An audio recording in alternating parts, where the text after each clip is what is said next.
وكما ذكرنا بعد الحوارات والمناقشات التي أخذت وقتا طويلا وحاولنا الاقتراب فيها من عقول العلماء مع أصدقائي وصديقي الملحد، والتي ربما عرضت بعضا منها كما سبق، والتي كنت مركزا بها على جانب واحد من الحوار، بدأ يتسرب الشك لي بجدوى المناقشات والحوارات والمناظرات المبنية على المنطق العقلي وحده في مسائل العقيدة والدين.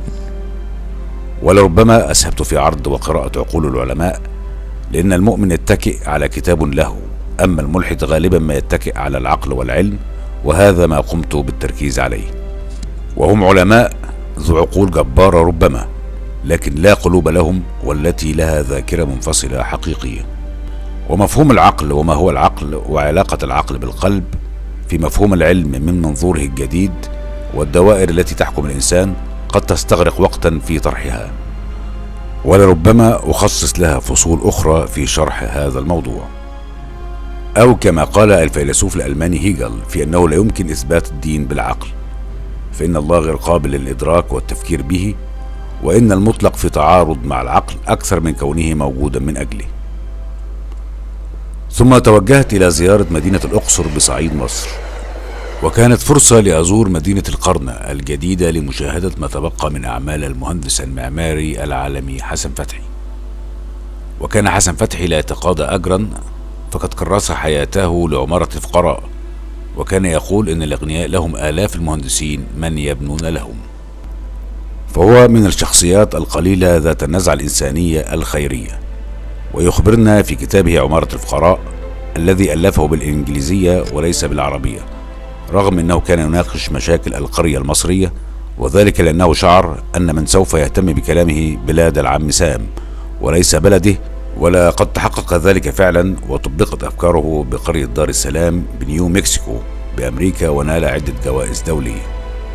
ولعل أغلبنا يقدر الشخصيات ذات النزعة الإنسانية والخيرية، ولعلهم ينالون تقدير كبير في حياتهم، لكن على ما أعتقد دون مفهوم الثواب والعقاب الأخروي قد يتضاءل جدوى مفهوم الخيرية هذا. وكان في استضافتي في قرية القرن امرأة إنجليزية كانت تعيش هناك، وقصت لي قصة غريبة في كيف أنها استيقظت من النوم ورأت فجأة شيء غير معتاد، وكان هو طريقها إلى الله. وكنت منتبها لكلامها منصتا لها باهتمام، وهو كلام ليس به أدوات العقل والعلم، لكن هذه الحالات الخاصة على ما أعتقد أنه لا يمكن تعميمها.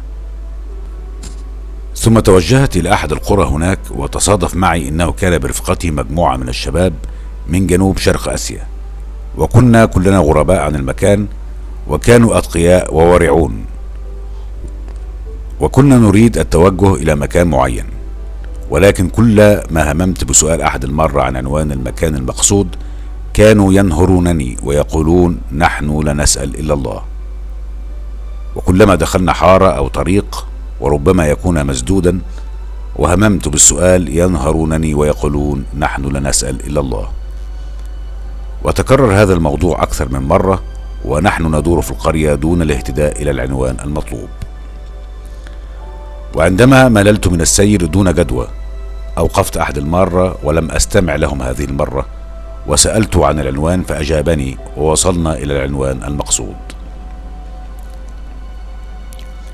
ورغم استنكاري لهم أول الأمر في أنهم لا يأخذون بطريق الأسباب، لكن بعد فترة أدركت أنهم على حق، ولكن يمكن اعتبار ذلك أنه صالح للخاصة وليس لعموم الناس.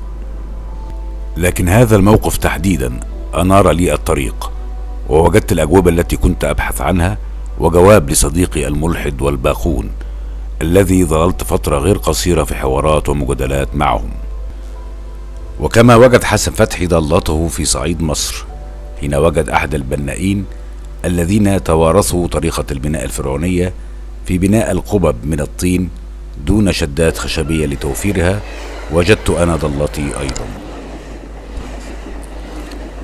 دمتم على خير، وتابعونا في الفصل التالي إن شاء الله.